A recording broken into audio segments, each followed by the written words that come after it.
Slovenskega centra za narodno spravo vas prav lepo vse pozdravljam. Sicer nadomeščam gospoda direktorja, ki se pač tega srečanja oziroma te predstavitve ne more udeležiti, ker je na službenem potovanju v tujini. Tako da imam sam to čast kot predsednik sveta, da prav lepo navzoče in seveda naše drage goste lepo pozdravim, še posebej gospo Miro, ker danes bomo prvič predstavili sploh to njeno knjigo. To gre za njeno prvo predstavitev, tako da vsi lepo dobrodošli. Zdaj bi pa kar besedo predal gospodu Ivo Jevnikarju, ki bo vodil to predstavitev. Hvala. Lepa hvala Damjanu Hamčiču in seveda tudi Petri Grabovec, ki nas bo še razveselila z glasbo malo kasneje. Lepo pozdravljeni vsi, zlasti gospa Mira Adamič, Kosen. To je krstna predstavitev njenih spominov in razmišljanj, niso samo spomini, so tudi izražene želje po miru, po spravi, po napredku slovenskega naroda. Knjiga je šla v Trstu pri Mladiki. Mladika ni prvič v teh prostorih. In to v nizu, torej v zbirki Zapisi iz domstva. To je zbirka knjig, ki prinaša spomine, razmišljanja naših ljudi po svetu. In to je že deveti zvezek. Posebnost te knjige je v tem, da obravnava, torej poleg ostalega, ampak recimo tu vidimo slike umika beguncev in vojakov prek Ljubelja, maja 1945. No, njen oče je opravil to pot in ta bojišča.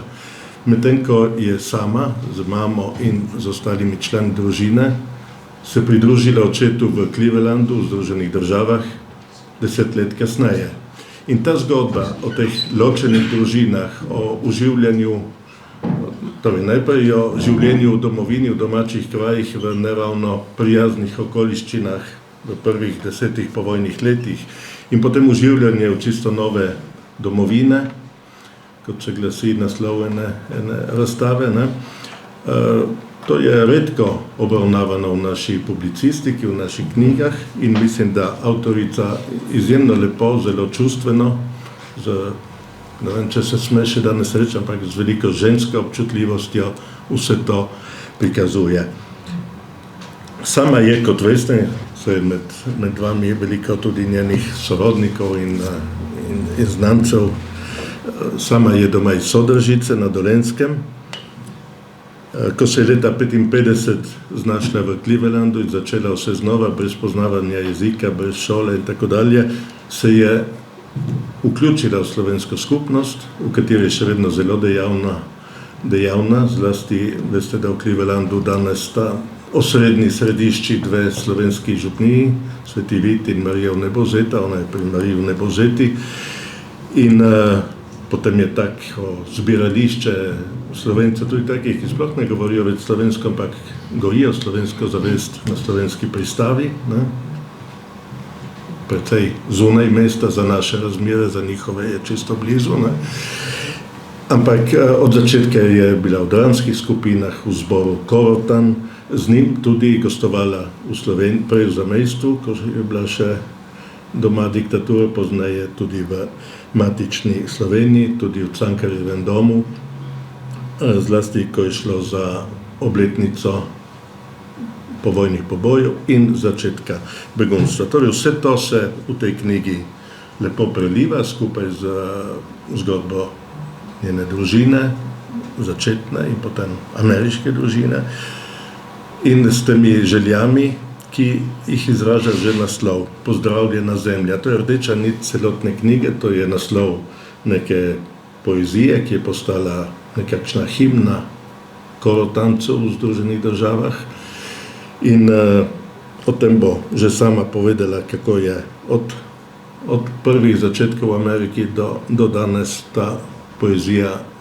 neka rdeča nit, neko upanje, spomin na trpljenje, ampak tudi upanje v spravo.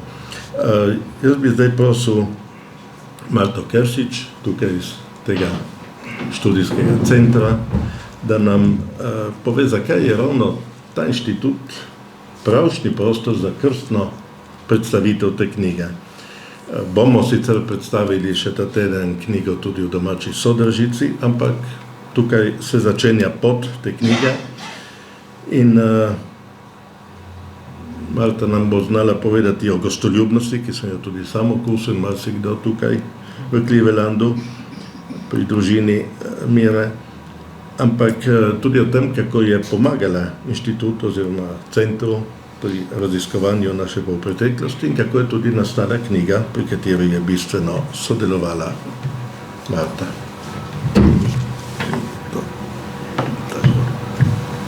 Ivo, hvala za besedo, pa lep pozdrav vsem zbranim. Res smo počaščeni, da je predstavitev te knjige prav na Študijskem centru za narodno spravo in jaz tudi nekako vedno pravim, da je prav privilegij imeti Miro za prijateljico. Lahko rečem, da smo prijatelji. Kako pa se je vse skupaj začelo? V bistvu v letu 2010 takrat je Študijski center za narodno spravo obiskal Jim Kosem, ki je bil raziskovalec na univerzi v Nottinghamu in je s sodelavcem obiskal Študijski center z namenom, da predstavi ta projekt Spomenik. Študijski center se je v ta projekt vključil testno, tako da smo tudi na terenu, to se pravi v Kočevskem Rogu, izvedli nek testni projekt, kako bi to izgledalo.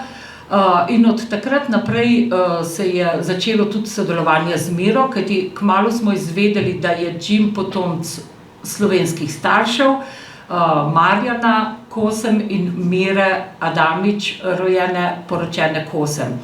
Tako da že v naslednjem letu, to se pravi leta 2011, nam je Mira na široko odprla svoja vrata.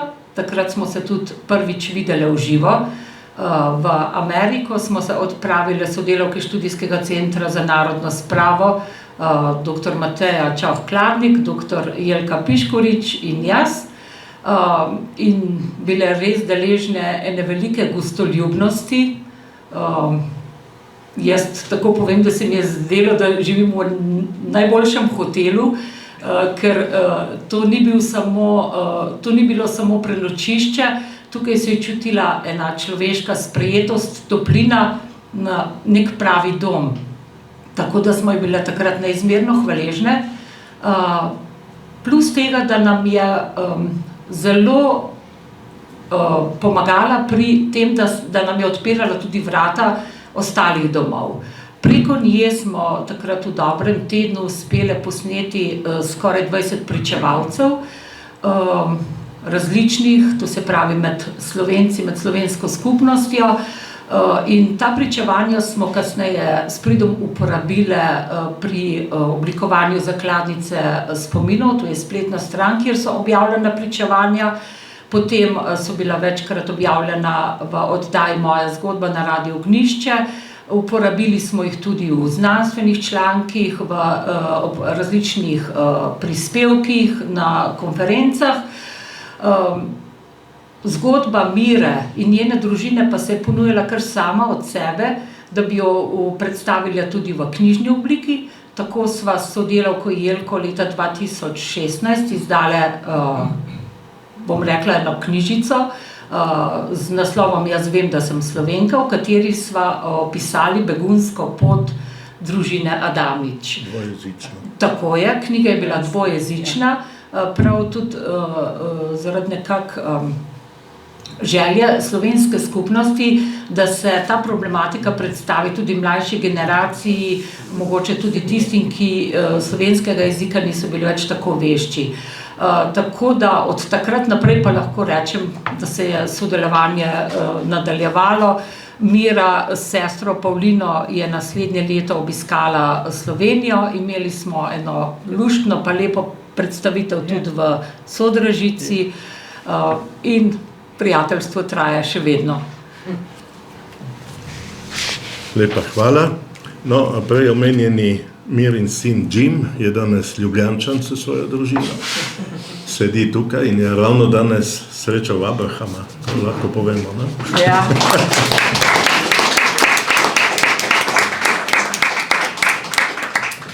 Torej, Jože Možina, ki sedi tu z nami, ga boste videli tudi na kakšni sliki v knjigi, je bil tudi deležen gostoljubnosti v Clevelandu in to bo sam povedal, ampak Mira in Mosta mu pomagala priti do 2 izmed rešencev iz Kočevskih Brezen. In pozneje, ko je imel zbor Korotan nekakšno spominsko romanje po Sloveniji, je skupaj s snemalcem Jagrom posnel vse skupaj in je to zdaj na voljo tudi v obliki DVD-ja in 2 spremnih knjižic, ena v slovenščini, ena v angleščini. No, prosim, Jože, če bi ti zdaj malo obudil te spomine in nekaj povedal o knjigi. Hvala lepa, Ivo, za besedo. Spoštovana Mira, dragi prijatelji. Prav vesel je človek, ko se čuti med svojimi ljudmi in lepo je obuditi spomin na tisto, kar se je zgodilo leta 1995, se mi zdi. Pravkar mi je Mira rekla... 2005, pardon, ja. Pravkar mi je Mira rekla, da je takrat bila naša gostiteljica po napaki, po naključju, ne? Da se je nekdo prej odpovedal. Kaj bi šele bilo, če bi bilo že prej načrtovano? Gospa je bila bolna. Aha, tako je bilo. V glavnem res, to je bilo 2005, so se s snemalcem Jožetom podala v Združene države, takrat sem snemal film Čas vojne in sem pač potreboval, oziroma želel sem si spoznati kakšnega rešenca iz Brezna, takrat sta bila živa še 2, Milan Zajc in pa Franc Kozina. In dejansko baza je bila tam v tisti vaši prelepi hiši na obronkih Clevelanda. Tam je tudi nastala kakšna pesem, moram reči, in tudi uvod v ta čas vojne, ki se začne z lagoma iz obteženih oblakov, kot iz težkih misli so padle zle slutne na ramena in globje v srce. To je nastalo tam pri vas. In tudi vodni posnetki, ko sneg pada skozi neke take temne oblake, to je takrat pri vas nastalo, je bilo prav idilično. In tista toplina, tista slovenska bližina, dejansko je bila velik navdih, da smo veliko takrat naredili. Nepozabno je bilo srečanje z Milanom Zajcem, kot bi rekel, kot neka molitev, kot neka kontemplacija, me je zaznamovalo za celo življenje. Skupaj smo šli pa takrat tudi na Niagarske slapove, kjer smo spoznali gospoda Franca Kozino in njegovo pričevanje je tudi vključeno v ta film Čas vojne. Zanimivo je, da marsikaj se tukaj da povedati, ampak ti najbolj preizkušeni ljudje, tudi kot gospod Franc Kozina, so verjetno zaradi krščanskega temelja delovali izredno spravljivo. Kljub temu, da je Franc Kozina preživel nekaj dni v jami, da je potem zbežal ven, da je bilo nezaupanje tako, da ko je prišel domov in ga je mama pač objela in je čutil njene solze na svojih ramenih, ga je potem skrila na podstrešje, ker je bil brat partizan, major in ni želela, da bi ga brat videl, ker ni zaupala. Tako sovraštvo je takrat po vojni nastalo strani komunističnih oblastnikov. Tako da ta misija je bila takrat izredno uspešna in tako krasno smo se pri vas počutili. Seveda neverjetno, no, moram reči, da neponovljivo vse skupaj. In potem smo to nadaljevali res še ob obisku zbora Korotan, sodelovali pri tej veliki prireditvi, ki je bila v Cankarjevem domu, ne vem, koliko to poznate, ampak to je bila res ena manifestacija slovenstva, zamejskega in zdomstva, kot ga ni bilo, mislim, da niti prej, niti kasneje, prepoln Cankarjev dom, slovenska pesem, zdomci, seljenci, solze, smeh, vse je bilo, ne? Tako, bi pa ob tem, ko se pogovarjamo o teh spominih, dejansko izpostavil tudi veliko delo, ki ga tukaj opravlja Ivo Jevnikar, res nekaj izjemnega, no, da to počnete. Tukaj je seveda gospa Mira, ampak da to ni seveda prva knjiga v tej zbirki, izredno pomembno je to, kar počnete. Knjiga sama pa, najprej sem seveda rekel, malo preletel, potem pa to človeka kar posrka in res svetujem, da se vzamete v roko, ker nima le te zgodovinske komponente, ampak deluje tudi na tej antropološki ravni, je izredno zanimiva. Recimo, kako je Mira ne vem koliko let živela pri sorodnikih pravzaprav, ne? in hodila mimo hiše svoje mame kot, ne vem, kako bi sploh tako rekli. Potem se je spet vrnila k mami in nekako je bilo treba ta odnos vzpostaviti na novo, ne. Potem druga stvar, ko so odšli v Združene države, ne, njihov oče je bil tujec, ne, za njih. Mira se ga je komaj spomnila, mlajši brat pa sploh ne. To so te zanimive antropološke dimenzije, kako pravzaprav zgraditi spet nek odnos, kako ga obuditi in kako živeti naprej, ne.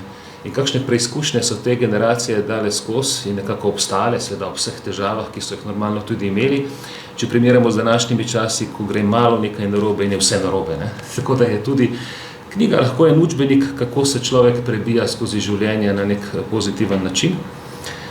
Sama knjiga pa je tudi pričevanje o neki osebi, o eni Slovenki, ki je kot drugorazredna državljanka sicer odrasla v Sloveniji, tam v Sodrežici, in potem v Združenih državah postala kar nek svetilnik, mislim, da za našo slovensko stvar, in je to še danes. In najlepša hvala, Mira, za vaše pričevanje in seveda za to knjigo.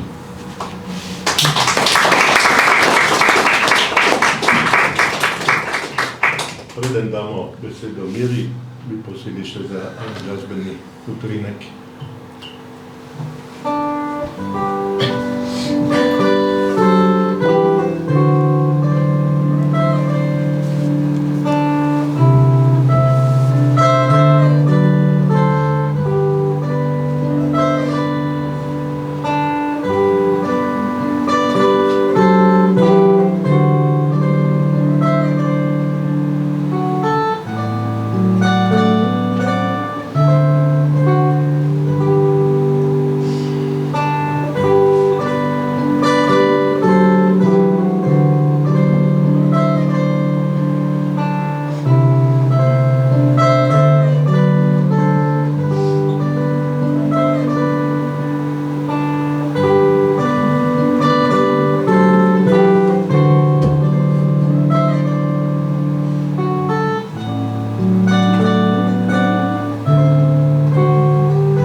Hvala.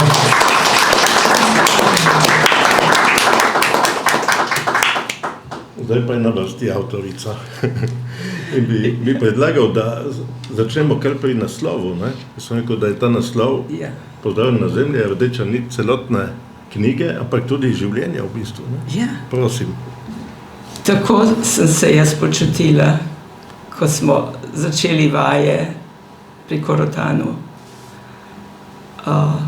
Posebno pol sem bolj premislena, sem rekla, prav, tako sem rekla, saj to je naše življenje, to so naše izkušnje.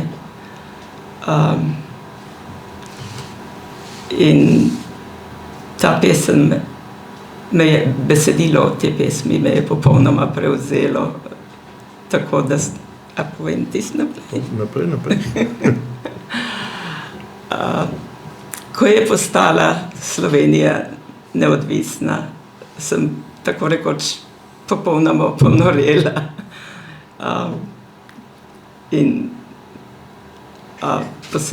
Ko je bil premier Peterle, ko je obiskoval Cleveland, smo se tako dobro imeli, tako je bilo prijetno. On je z nami, je bil, vsi smo bili tako vzhičeni, in potem na en pikniku smo se dobili in ob ognju peli in plesali in vse. Potem drug dan je bila pa na pristavi spominska maša in je položil venc pod spomenikom, kjer so žrtve konci male. Ja. In tisto me je pa to ganilo, kako, ker prej se ljudje niti niso upali ustaviti. pri kapelci, maša je bila pri kapelci. In kar naenkrat je premier prinese venc. In tisto noč jaz nisem mogla spati do 3. In nekako mi je Pozdravljena zemlja besedilo vrlo iz moje glave, jaz ne vem kako. In sem uporabila verze iz te pesmi za spis Vstajenje, ki sem ga objavila v ameriški domovini. In sem se usedla, pa točke napisala in potem sem lahko zaspala. In, ker sem imela snovane v glavnem predstavljeno. In to je pa, delo je mojega drugega moža, Pavleta, on je besedilo ustvaril. Metod Milač je bil pa skladatelj in itak sta prijatelja, tako da Milač nas je imel pri Korotanu, je bil naš pevovodja 10 let. To je bilo vse pred. Za leta 1961 smo krstno predstavili Pozdravljena zemlja v Clevelandu. In potem ga zmeraj za velike obletnice predstavljamo. To je pesem, kantata, ki govori o trpljenju, ampak tudi o upanju, ne? Ja, in kako je bilo lepo prej. Podoknice in vse. Vsekakor, ta knjiga ni tvoje prvo pisanje. Ti si začela pisati še kot študentka, potem za ameriško domovino, slovensko-ameriške čase, to je sedanji mesečnik Slovencev v Clevelandu. Pisanje je bilo po eni strani izraz ljubezni do snovi, ki jo obravnavaš, pričevanjsko, po drugi strani tudi nekakšna terapija, ne? Ja, brez nadaljnjega. Kajti gospa je bila najprej poročena z Marjanom Kosmom, ki je potem po hudi bolezni preminil. Skupaj z njim sta tudi pripravila to in seveda z Jožetom Možino to kaseto oziroma to DVD ploščo, ne? Ja. In potem, ko je mož umrl, je priskočil nekako na pomoč avtor ravno te pesmi, ki ga prej osebno nisi poznala, ne? Napisal v angleščini zgodbo tega potovanja, romanja, pa tega, kaj se je dogajalo med vojno v Sloveniji in tako dalje. In je potem postopoma prišlo do zbližanja in novega zakona. In mislim, je zelo edinstveno, bi rekel, kako opisuje z veliko ljubeznijo prvega in drugega moža in kako to na preprost, zelo iskren način predstavlja to življenjsko zgodbo, ki je nekateri niso mogli razumeti, recimo, ne? Yeah. Vsaj nekaj časa, ne? Evo, ko je Pavle Božnik, pa drugi mož pa je bil že utečen publicist, ne? Stalno je pisal, pa več knjig izdal, tudi v angleščini in tako dalje. Potem je napisal spomine, Moj čas, ki so najprej iskali založnika nekje v Ljubljani, ga niso našli, potem so prišli do Mladike. Pri Mladiki sem bil jaz za to odgovoren, ampak dolgo se nisem tega lotil, ker je bilo, pač so bile druge stvari na vrsti in malo časa, tako da je že obupal in obiskovalke iz Centra za narodno spravo, ki so stanovali v njuni hiši, so slišali marsikatero tudi na moj račun. Ampak potem je knjiga išla. Mira je izredno pomagala zlasti z tehničnega vidika, vse fotografije in tako dalje. In potem smo rekli, bomo knjigo predstavili v Clevelandu in takrat so se vse ti nesporazumi poravnali in od takrat vlada veliko prijateljstvo. Ampak ta knjiga je pomenila tudi en mejnik, recimo, ne, v vajnem življenju. Povej nekaj o tem in kako je Pavleta spodbudila, da je še drugo pisal potem, ne? Ja, takrat na predstavitvi sem prvič slišala besedo suho zlato. Tako je mene predstavil, ko je na koncu, ko se ga povabil. Ja, Mira je pa suho zlato. Nisem mogla verjeti, nisem znala se obnašati. Ne, pravi, takrat je zaživel nekako, veliko ljudi je bilo, ne, veliko znancev, ta knjiga je debela, ne, in tako da, ampak potem je zdal še Rhapsody in Red, ne, tukaj Jim in tudi vnukinja so ilustrirali njegove knjige, pa eno tako fantapolitično zgodbico tudi, ne. In potem je on je recimo zbiral tudi imena vseh žrtev revolucije, recimo, ne, to je zdaj na spletu Nove slovenske zaveze in tako dalje. Torej je delal, ampak takrat si tudi ti začela z mladiko sodelovati in mislim, da smo izdali v naši reviji nekaj zelo zanimivih zgodb, recimo ravno z tega sektorja teh ločenih družin, ne, nekaj jih je v Clevelandu in 3-4 jih je pridobila, da so potem napisali svoje spomine, svoje občutke, svoje doživljanje, ko so se družine po 10 letih spet združevale, ne.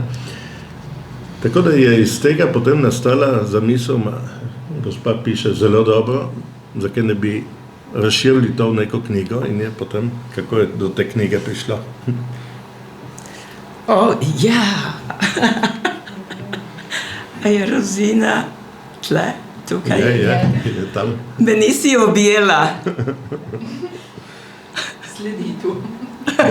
Še sledi, ne?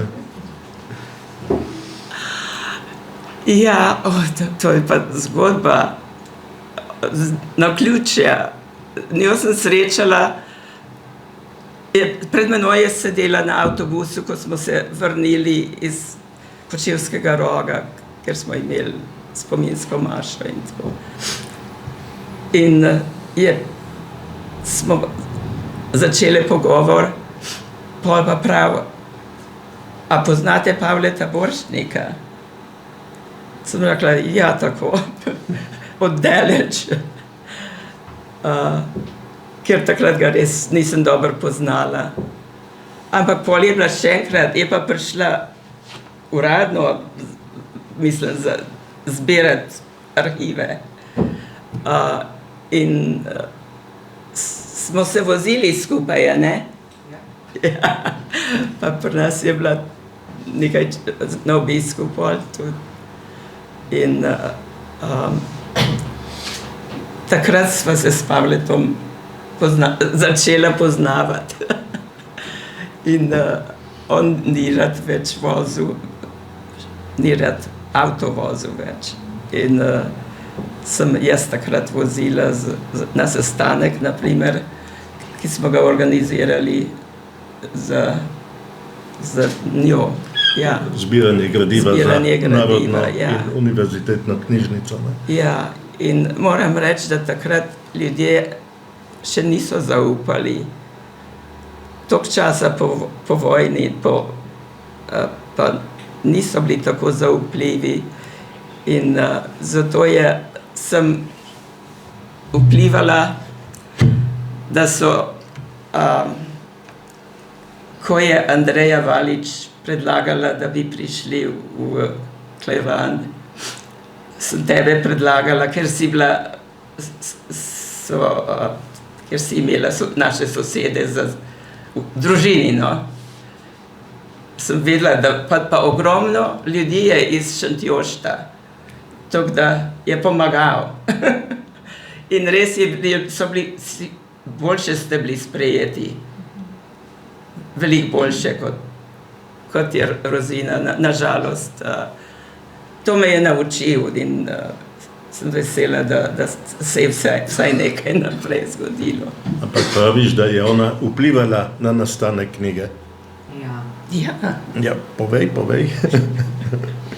Da je spodbudila. Ja, hvala. Ja, vprašala je, če poznaš Pavleta, ne? Ona je takrat iskala založnika, verjetno še.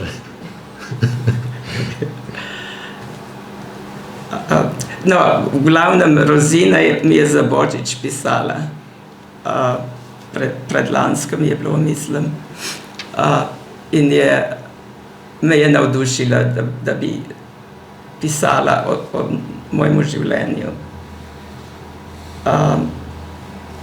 Jaz nisem nikdar mislila objavljati, kje pa. Navajena sem bila mehne spise pisati. Ampak me je podprla in sem rekla, ne smem jo razočarati. In sem začela. Ne vem pa, kako sva se z Ivotom zmenila, da boš ti. Preko sodelovanja pri Radiki, tisti tvoji članki in tako dalje, ne? Potem stvari se razvijajo same od sebe, ne? Vsaka knjiga ima svojo usodo. Ste imela kakšne povezave glede tega? Zdaj se ne spomnim pol natančno, ampak več idej smo imeli, tudi v tej zbirki je Rozina Švent izdala eno knjigo, ne? In ob njej sedeča Helena Janežič tudi eno, tako da se sodelovanje širi in iščemo. Neverjetno. In no ja, tako sem začela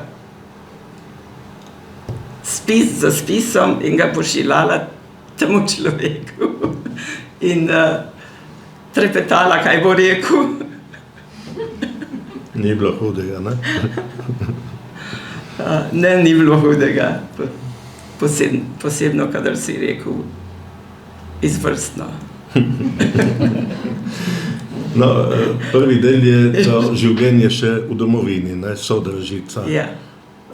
Kot je omenil prej Jože, je dvakrat se morala ponovno vključiti v svojo družino, ne? Najprej kot otrok, ko so jo oddali starim staršem, ne? Zaradi hiše, ki so jo zbombardirali Italijani, pomanjkanja prostora in tako dalje.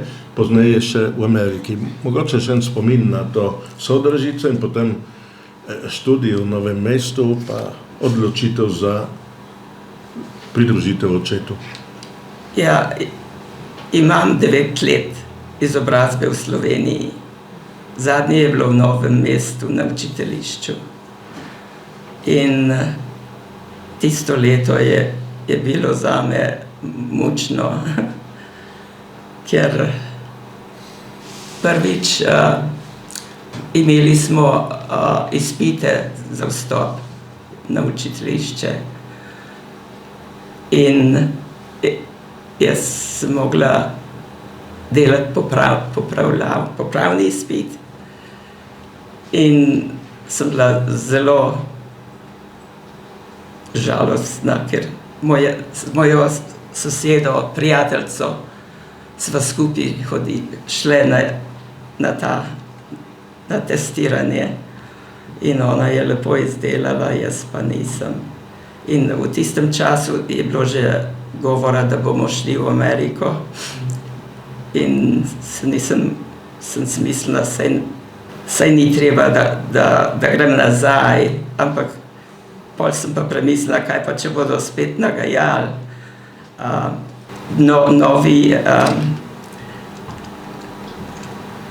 Novi red v Sloveniji ni bil,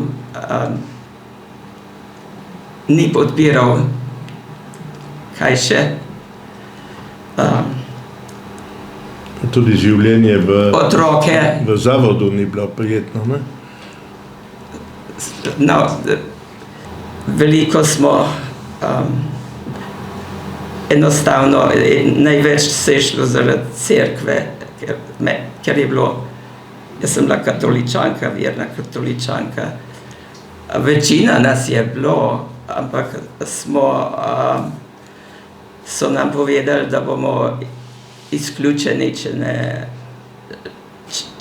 če se zve, da obiskuje cerkvene obrede ali kar pač. In tako. Tako opisuješ tudi en sveti večer, ne? Ja, to sem mislila, ja. Ja, na sveti večer, seveda za Božič nismo smeli domov. Hodila sem, bili smo v Šmihelu, v nekdanjem notrdamskem samostanu, ja. In naša spalnica je bila 30 postelj in približno toliko študentk, ja. In kar naenkrat ena učenka je šla mimo, pa prav je zagledala bakle pred cerkvijo, so ljudje prišli z baklem polnočnic. In potem nas je pa vse poklicala k oknu, ker se je vse videlo dol do cerkve. In smo jokale, ker bi bili rade doma, pri jaslicah, pa pri ponočnici. Je zanimivo, da smo bile večina tega. In potem spet z vernostjo povezana epizoda, tista nočna ali zgodnja jutranja spoved, ne? Ja, jaz prijateljica Anica smo bile cel let skupaj in skupaj smo se odločile, da bi bile učiteljice. In za veliko noč nismo smeli domov, seveda. Šli smo en teden pozneje lahko. Mame so skrbele, kako bo velikonočna dolžnost odpravljena. In obe sta se zmenile in naju peljale ob 4 zjutraj na spovedi. In mislim, da naju je spovedoval bodoči škof Lenič, ker je ravno takrat prišel tiste čase. In celo mama in moja starejša sestra sta peli na koru. In so pevci, to je bilo že preden smo odšli, če to dodam, to je bilo par mesecev pozneje. So pripravili poslovilni večer in je gospod Lenič tudi prišel in imamo spominsko knjigo in je tudi podpisal in želel.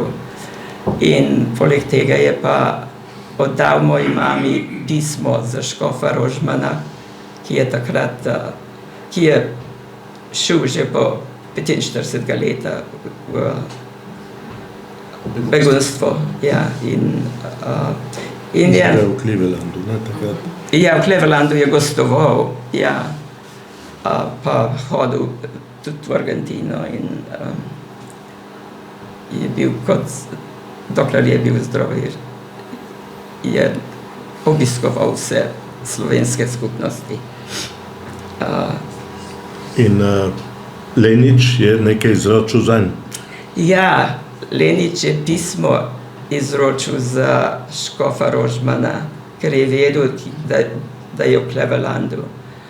In naša mama so ga je tisti pas ušila je čez pas, si je naredila in donesla. Ja, ker Lenič je bil tajnik škofa Rožmana med vojno, ne? In v Sodražico je prišel naravnost iz zapora nekako, ne? Ja, ni smel do semenišča, pa tam naravnost v Sodražico je mogel priti. In potem ljudje so ga tako dobro sprejeli in on se ne spomnim, jaz sem nekaj napisala njegovih v narekovaju, mislim, nekaj je. Ampak Dobro, jaz bi rekel, da prepustimo tudi publiki, da si prebere knjigo, vsega ne bomo povedali zdaj. Ampak, če ima kdo kakšno vprašanje ali dodatek ali karkoli, je zdaj priložnost. Prosim. Jaz bi vprašal na samo eno vprašanje. In sicer, dobro, glede odhoda leta 1945 v tujino, so bile te večje skupine, katerih usoda in tako naprej je verjetno dokaj poznana. Potem je bilo tudi veliko posameznikov in to izrazitih, takih pomembnih ljudi, zelo izobraženih, ki so šli vsak po svoje.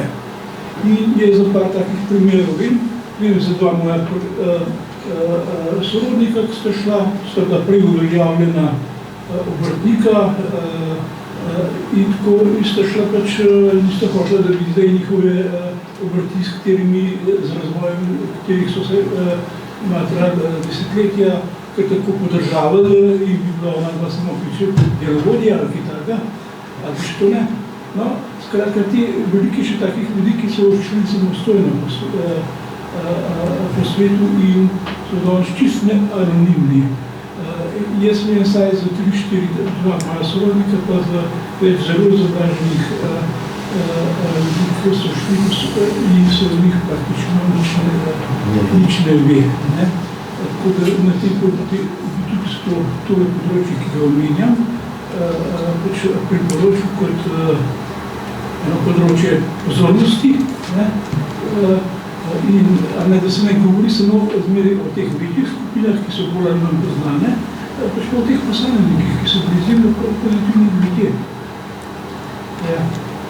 Tisti moj sorodnik, ki je bil zelo dober pečar, se je malo pred smrtjo od motorja vrnil domov in je uspešen, kar ljudi kot pečar. In da je prihodil na prvi prevozil avto. Ko je bil malo zbegan, ni bilo želivo, nismo okolje bilo čisto spremenjeno, in tako naprej. So take usode, da se ti samo za blisko odvali. Moj oče je počel skupaj z množico, celo s svojim dva svaka, pa on so skupaj šli. In, no to lahko rečem, Suhorobarja sta bila brata in nista ostala v taborišču, sta šla na Koroško naprej, kaj na Glina ali nekaj takega. In tam delala tako, kot so pred vojno, krošnarili. Oče je pa ostal v taborišču, begunskem taborišču in je z množico, takrat, ko so, on je prišel v Ameriko 49 leta in potem, no, če to povem, ko je dobil državljanstvo, je lahko družino sprejel. Ja, bili so tudi mednarodni dogovori, takrat je Jugoslavija nekoliko morala popuščati na tem področju. Ampak recimo v knjigi, zdaj ne bomo vsega obnavljali, ampak je tudi ta zgodba, kako so nekateri sorodniki in vaščani in tako dalje pač konec maja bili vrnjeni in pobiti, nekateri, ki so se temu izognili, pa so se po določenem času, po kakem letu, tudi vrnili domov in na novo nekako zaživeli, ne? Ja, tako se začne vstajenje.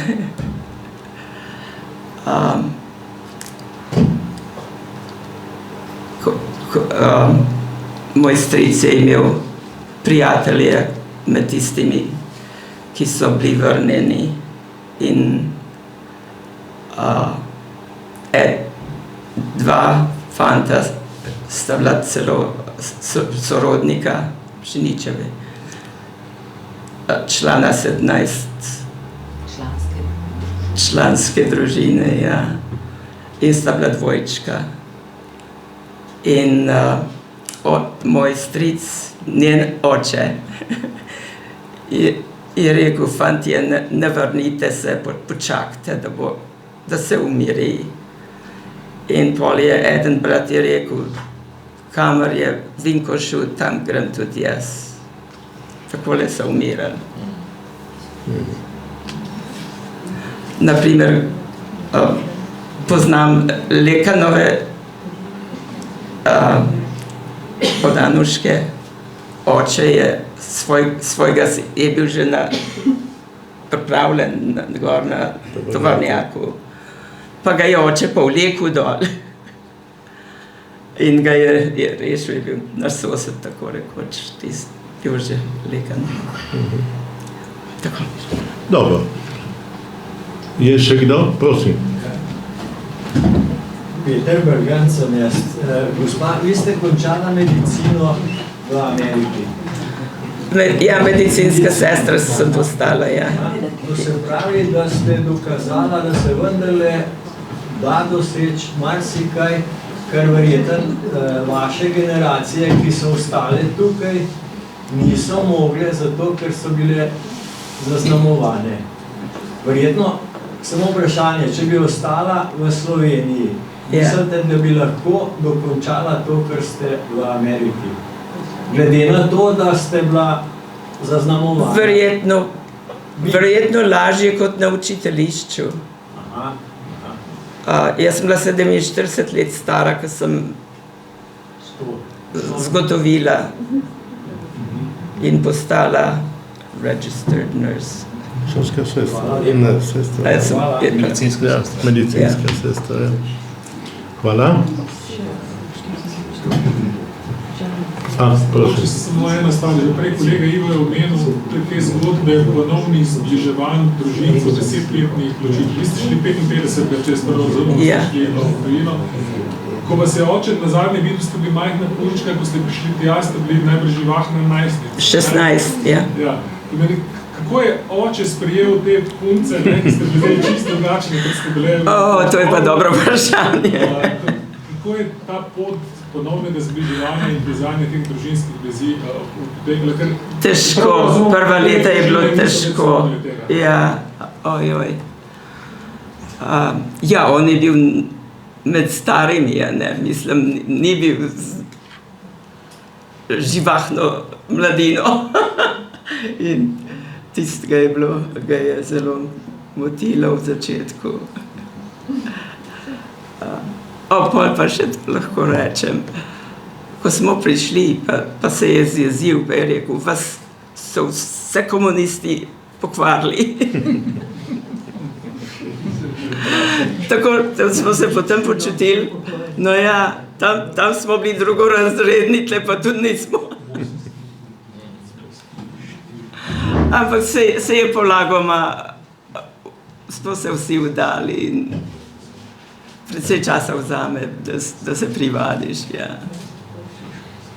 Kot se je ugladilo tudi sožitje med staro emigracijo v Združenih državah in novo, na začetku je bilo zelo hudo, ne? Zelo, Pavle je imel en par takih, ki je srečal, ga je tam, kjer je stanoval, mu je en znanec dal stanovanje, jim je, to je bila družina. In ga je povabil v slovenski dom, ker je bilo zapit tudi, ne. Pa ga je tac, kjer mu je gostoval Pavle, ga je predstavil temu človeku. Pa ko je razložil, od kje je prišel, se je kar obrnil pa šel. Danes teh razlik ni več veliko, ali so? Ne, je dosti boljše, ampak še zmeri smo nekako drugega duha. Čeprav večina so zelo aktivni tudi v cerkvi, ampak so bili navajeni so bili na svojo družbo, bi rekli levičarji, in mi pa na svojo. No. Zdaj pridejo večkrat, jih vabimo na koncerte in mi gremo, ampak ne pogosto, mislim. V cerkvi ste vsi? Prosim? V cerkvi, v obeh slovenskih župnijah sodelujejo vsi? Vsi, ja. Dobro, če ni drugih posegov, prepuščamo vsem branje knjige.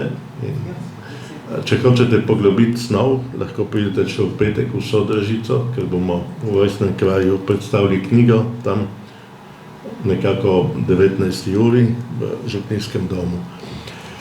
Zdaj je še Abrahamovec, ima nekaj v rokah tam za mamo. Kaj?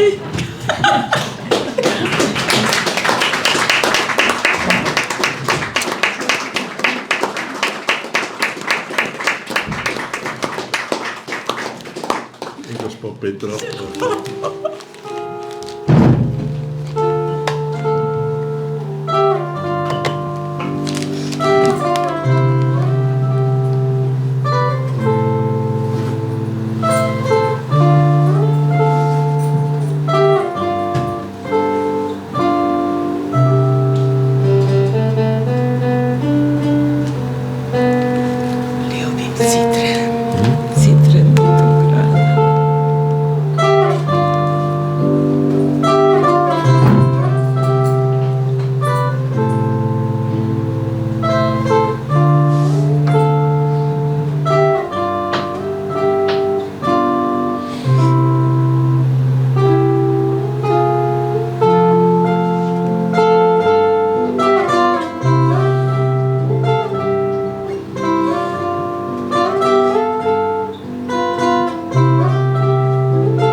Najlepša hvala glasbeni izvajalki, hvala Miri, hvala vsem sodelujočim in Centru za narodno spravo, ki nas tukaj gosti.